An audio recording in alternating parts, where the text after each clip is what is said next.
Hi, and welcome back to the Bottom Culture Club. I am your host, Aletha, and I am back with another pick of the shelf for this month's National Poetry Month.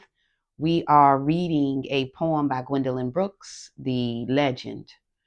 Um, Short poem. Today I picked out of her text, the selected poems by Gwendolyn Brooks. And just like I do with most of my picks off the shelf, I flip to any page and read the poem or read the message on that page. So this morning, I opened up the selected works of Gwendolyn Brooks to page 55 and found an untitled poem. Okay. We'll get into it in just a minute, but I wanted to give you guys just a quick, brief breakdown or background on Gwendolyn Brooks. She is your she's the blueprint in terms of especially modern poetry. Um, Gwendolyn Brooks was the daughter of a teacher. She was born in Topeka, Kansas, but shortly thereafter moved to Chicago, where she was born and raised.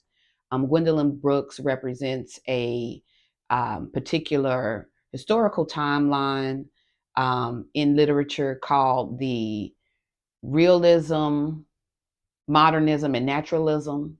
And I may have that out of order, but it is a particular um, movement that focuses on realistically depicting the environment and conditions of Black folk. Okay. The Harlem Renaissance, you guys know anything about that? It looked at writing the Black experience as it was idolized. It looked at the Black experience almost through a lens of um, haves and have nots, okay?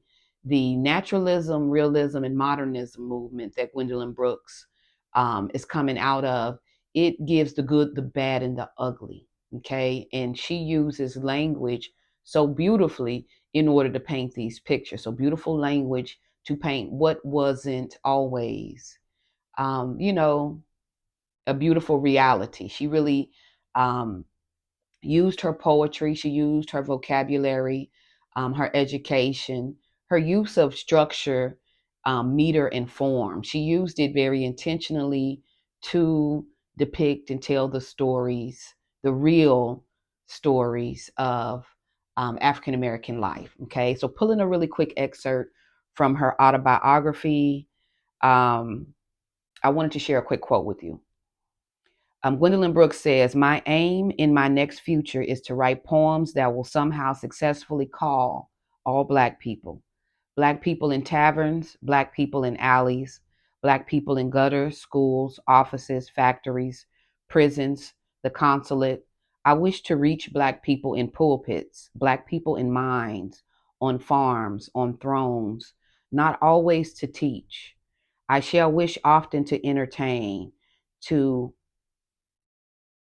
illumine, Lumen. I think it's a lumen. My bad, you guys. It says my newish voice will not be an imitation of the contemporary young Black voice, which I so admire, but an adaptation of today's Gwendolyn Brooks voice. Okay.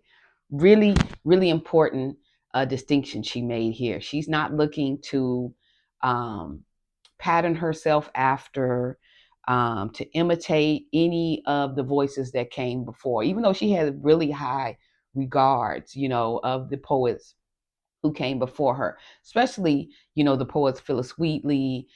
She worked with, Langston Hughes, but she was very intentional in carving out her own path.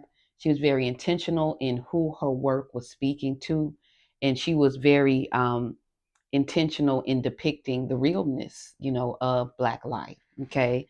So with that short highlight of a very amazing poet, Gwendolyn Brooks, I am reading today's selection.